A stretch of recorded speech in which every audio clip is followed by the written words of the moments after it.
बिस्मिल्लाहिर्रहमानिर्रहीम। आज का हमारा टॉपिक है इक्वेशन ऑफ प्लेन। हमने लास्ट लेक्चर्स में इक्वेशन ऑफ लाइन की डिफरेंट फॉर्म्स डिस्कस की हैं और हमने देखा था कि इक्वेशन ऑफ लाइन मालूम करने के लिए दो पॉइंट्स कम से कम चाहिए होते हैं जिससे वो लाइन पास करती है। इसी तरह हमें इक्वेशन ऑफ प्लेन मालूम करने के लिए कम से कम 3 नॉन कोलिनियर पॉइंट्स चाहिए होते हैं। लेकिन इससे पहले हम जनरल इक्वेशन ऑफ प्लेन जो है वो ड्राइव करते हैं, डिस्कस करते हैं। जनरल इक्वेशन ऑफ प्लेन के लिए हमें क्या चाहिए होता है, जिस तरह लाइन जो थी उसके लिए एक पॉइंट और एक वेक्टर चाहिए होता है जिसके वो पैरेलल है। इसी तरह प्लेन की इक्वेशन के लिए हमें एक पॉइंट और एक नॉर्मल वेक्टर चाहिए। तो जनरल इक्वेशन ऑफ प्लेन जो है वो क्या है, वो ज़रा लिखते हैं हम। ax plus B Y plus C Z is equal to D. This is general equation of plane where a b c, जिसे आप लिखेंगे a i unit vector plus b j unit vector plus c k unit vector is normal vector to the plane. Plane की जो diagram अगर देखना चाहें तो इस किस्म का लेट्स सपोज कि ये एक आप प्लेन मालूम करना चाह रहे हैं और ये इसके ऊपर नॉर्मल वेक्टर है जिसे हम क्या कह रहे थे, ए आई प्लस बी जे प्लस सी के। तो अगर कोई प्लेन किसी पॉइंट से पास करे और उसका नॉर्मल वेक्टर दिया गया हो तो उसकी इक्वेशन कुछ और होती है, लेकिन जनरल इक्वेशन ऑफ प्लेन जो है वो ये है। हम वो भी लिख लेते हैं, equation of plane passing through some point, fix point and normal vector n, उसकी इक्वेशन भी हम लिख सकते हैं। वो ये होगी equation of plane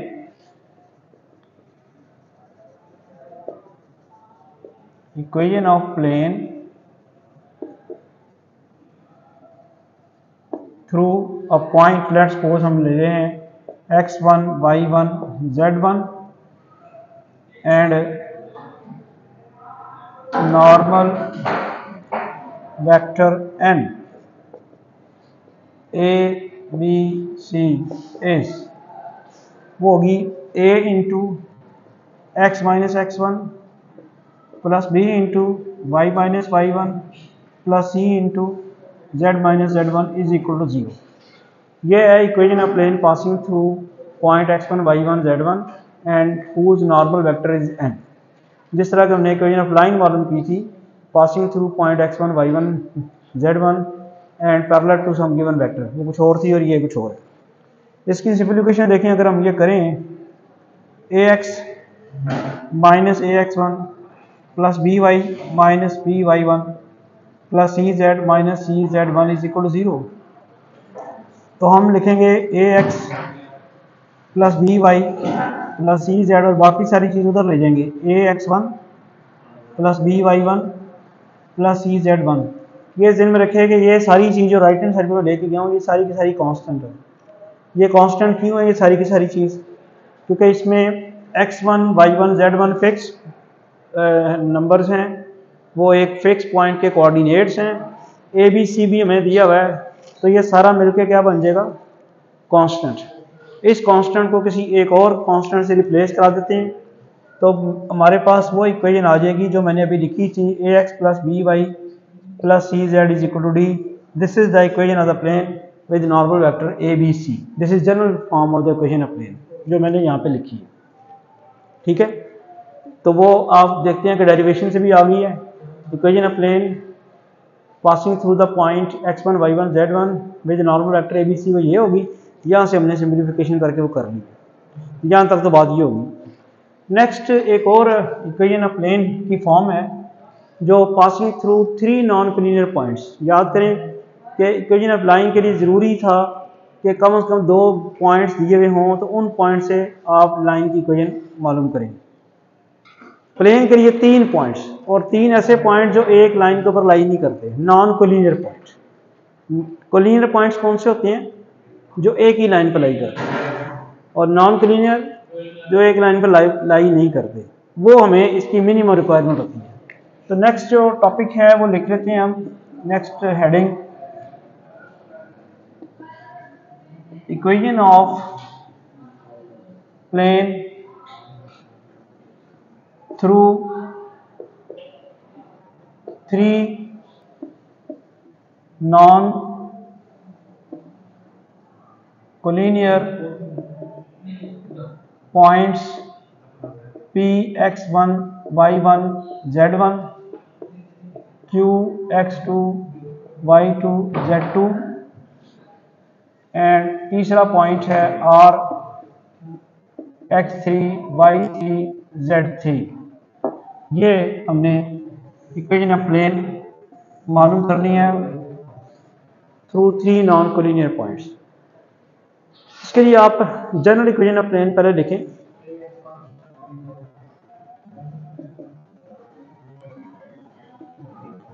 equation of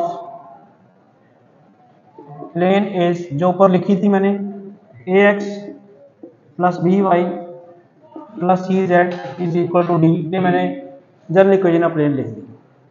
अब इस प्लेन की खासियत ये है कि ये 3 पॉइंट से पास करता है, यानी ये जो प्लेन है पॉइंट P से भी पास करता है, Q से भी पास करता है और R से भी पास करता है। अब अगर ये प्लेन पॉइंट P से पास करता है तो पॉइंट P को चाहिए कि वो इसको सेटिस्फाई करे। पॉइंट P इसको कैसे सेटिस्फाई करेगा? x की जगह x1, y की जगह y1 और z की जगह z1 पुट कर दिया गया तो ये इक्वेशन बैलेंस रहनी चाहिए।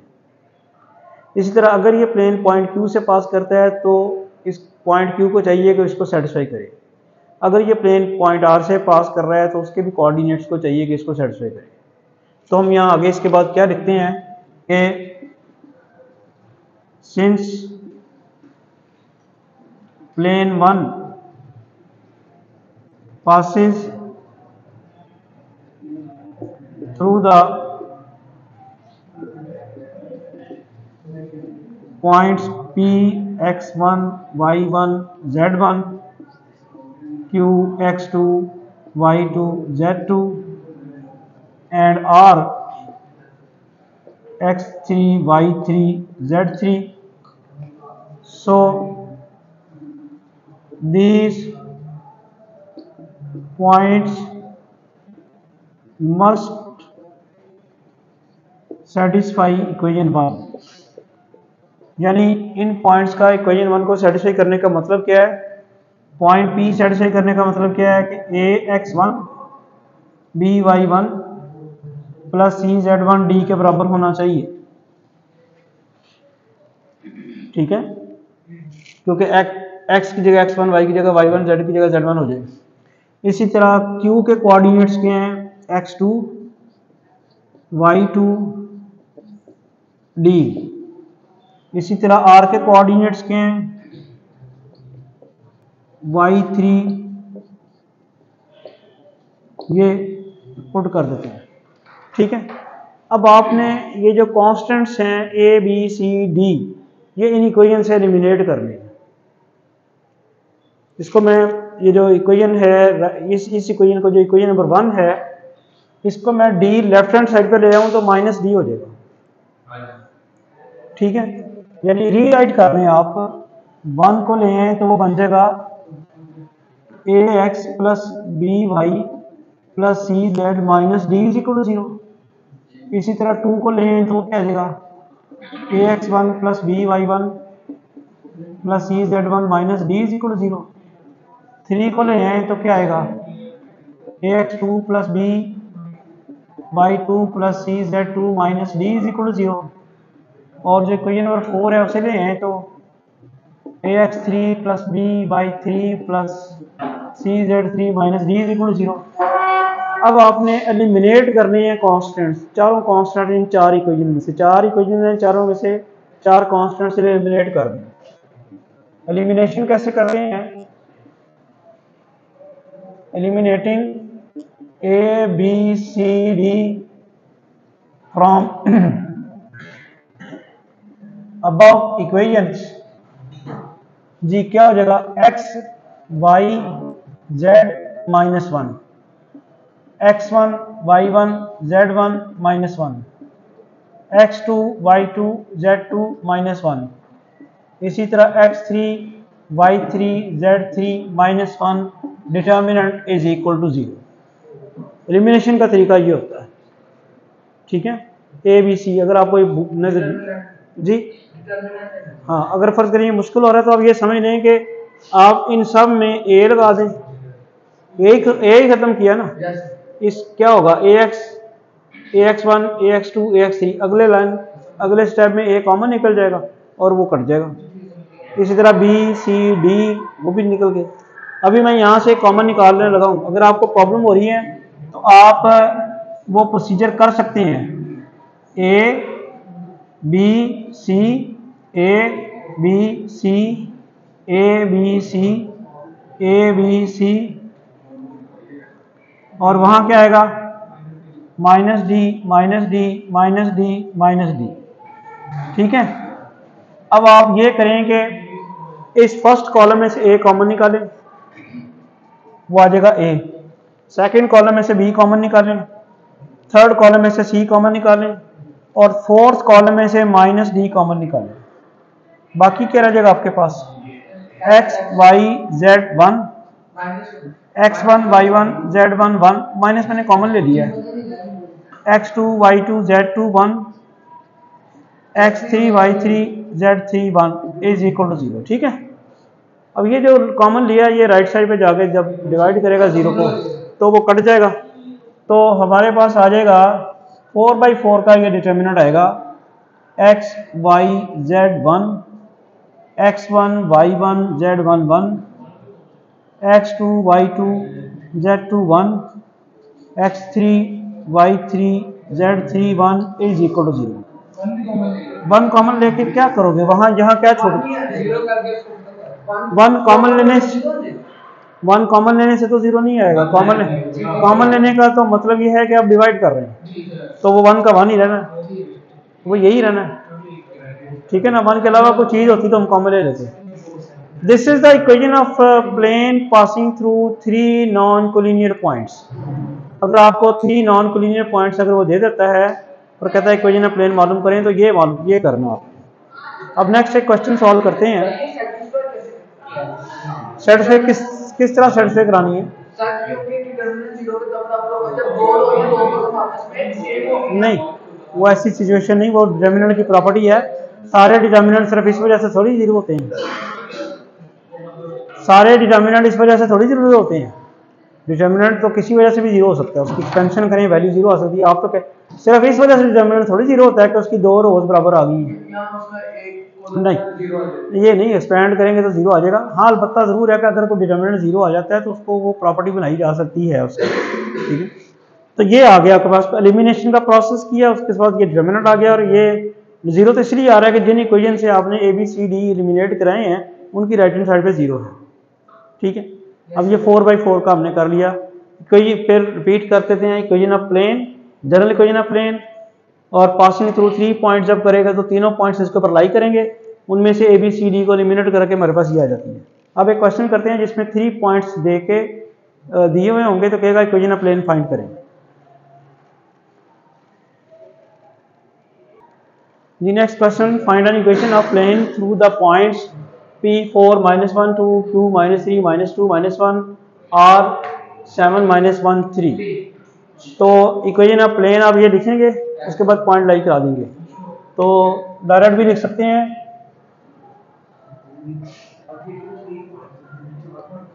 Equation of plane through the given points is, हाँ जी, x y z 1, और पहले पॉइंट के क्या कोऑर्डिनेट्स हैं 4 2 और 1, फिर -3 -2 1, फिर 7 -1 3, डिटर्मिनेंट इज इक्वल टू 0।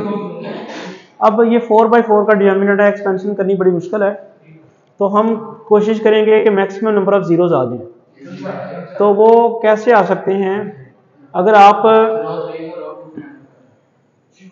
रो 1 में से रो 2 में से रो 3 में से रो 4 सब्ट्रैक्ट करें तो यहाँ पे 0 आ जाएंगे, ठीक है, या आप यूँ कर सकते हैं, हाँ वही रो 1 माइनस ये करते हैं, रो 1 minus rho 2, x minus 4 y plus 1 z minus 2 0। ये कौन सा ऑपरेशन किया है? रो 1 माइनस रो 2।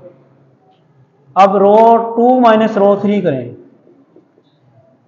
तो 4, ये आ जाएगा 7, ये आ जाएगा 1 और ये आ जाएगा 3 और ये 0। ये समझ आई बोला? 4 में से 3 माइनस 3 सब्ट्रैक्ट किया तो प्लस 3 हो गया, 7 हो गया। माइनस 1 में से माइनस 2 सब्ट्रैक्ट किया प्लस 2 हो गया तो 1 आ गया। ये किया तो सब्ट्रैक्ट हो जाएगा 1 माइनस 1 0। इसके बाद आप ये कर लें रो 3 माइनस रो 4, इसमें से इसको सब्ट्रैक्ट करेंगे तो माइनस 10, शाबाश।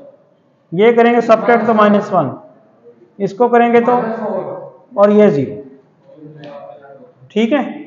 और जो आखिरी रो है वो नहीं, वो नहीं होगी ना, वो तो एज इट इज रहेगी, ठीक है, वो एज इट इज रहेगी। अब हम एक कॉलम में काफ़ी सारे जीरो ले आए हैं, हमें अब हम इसको एक्सपेंड कर सकते हैं बाई फोर्थ कॉलम भी, लेकिन वो पता नहीं आपको आता है कि नहीं आता। क्या करेंगे फिर, कैसे करेंगे बाई फोर्थ कॉलम?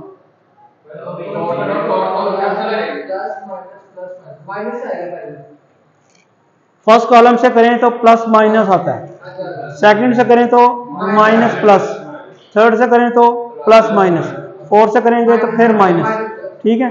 तो फोर्थ से करेंगे तो आ जाएगा 0, पहले माइनस आएगा ना और आगे कुछ आएगा, फिर प्लस 0 और फिर आगे का आएगा माइनस 0 डिटर्मिनेंट, और फिर फाइनली क्या आएगा प्लस 1 और ये डिटर्मिनेंट आ जाएगा 3/3 का। ये वाली रो और ये वाला कॉलम छोड़ देना, क्या आएगा? ये x minus 4 y plus 1 z minus 2, ठीक है। नहीं 7 1 3 आएगा ना, फिर minus 10 minus 1 is equal to 0। इनको तो लिखने की जरूरत नहीं है ना, वो 0 हो जाएंगे, ठीक है। अब ये 3/3 का डिटर्मिनेंट है, इसकी एक्सपेंशन वैसे डायरेक्ट ही कर दें आप जी, आ जाएगा, क्या आ जाएगा? x minus 4 into yes minus 4 plus 3, फिर minus y plus 1 minus 28 plus 30 plus z minus 2 into minus 7 plus 10 is equal to 0। अब ये देखिए क्या आता है फिर, माइनस 1 माइनस एक्स प्लस 4, ठीक है, माइनस 2 आएगा, माइनस 2 वाई माइनस 2, ये प्लस 2 आना ना, और वो minus 3 plus 3z minus 6 is equal to 0। अब ये आ जाता है x plus 2y minus 3z equal to 0। तो ये एक मिनट 4 और ये प्लस माइनस 2 रह जाएगा, माइनस 8 रह जाएगा और प्लस 8 नहीं आएगा, 4 कैसे आएगा?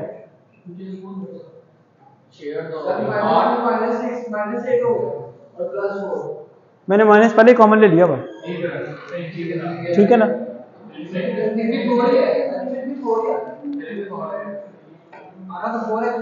अच्छा हाँ, ये 2 और ठीक है